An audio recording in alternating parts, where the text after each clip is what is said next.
दोस्तों, तारीख थी 11 सितंबर 1990 जब दोपहर के 1:30 बजे एक एयरक्राफ्ट जिसका नाम था बोइंग 727 वो गेंडर के एयरपोर्ट से रवाना होता है, लेकिन ये एयरक्राफ्ट आज तक लैंड नहीं हो पाया।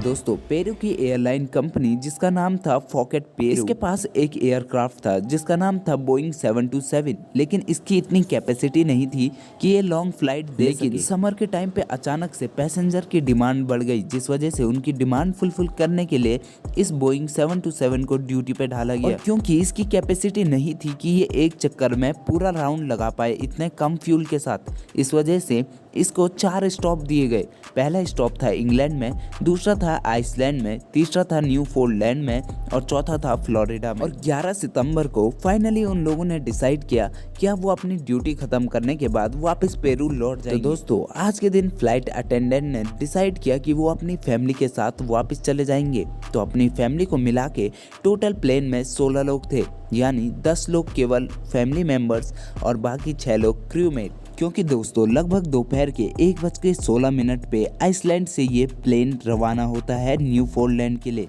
दोस्तों, अभी फ्लाइट उड़े 4 घंटे भी नहीं हुए थे कि गड़बड़ी चालू हो गई।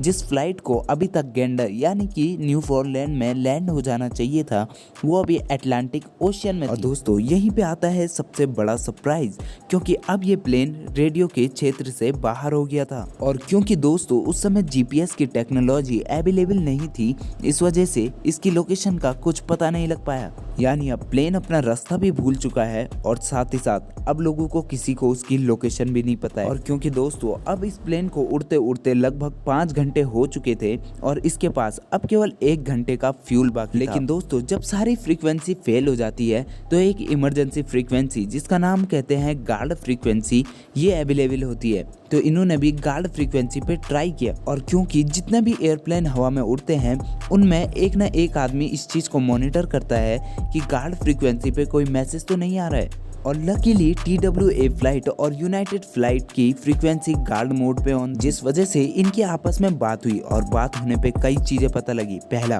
कि फ्लाइट को पता है कि वो अपने रूट से ऑफ रूट हो चुकी है, और दूसरा कि इनके पास फ्यूल काफ़ी कम बचा है। दोस्तों, अब इनके पास केवल 2 ऑप्शन थे। पहला, या तो ये पानी में लैंड करे, और दूसरा या फिर ये न्यूफोनलैंड में इमरजेंसी लैंडिंग करे।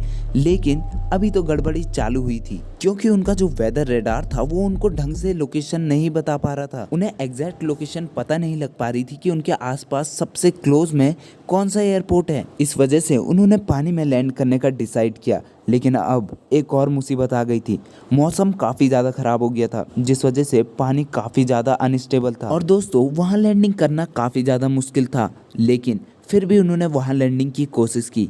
और इसके बाद आज तक कभी उसके सबूत नहीं मिले कि ऐसा प्लेन असल में एग्जिस्ट करता भी था या फिर नहीं। और दोस्तों, इसकी इन्वेस्टिगेशन कराने की जिम्मेदारी वैसे तो पेरू की थी, लेकिन क्योंकि वहाँ कुछ ही दिन पहले एक नया शासक आया था, इस वजह से उसने इस पे अटेंशन नहीं दी। खैर, वीडियो अगर अच्छी लगी हो तो लाइक करना, चैनल पे नए हो तो सब्सक्राइब करना। मैं मिलता हूँ आपको कल किसी और इंटरेस्टिंग वीडियो में।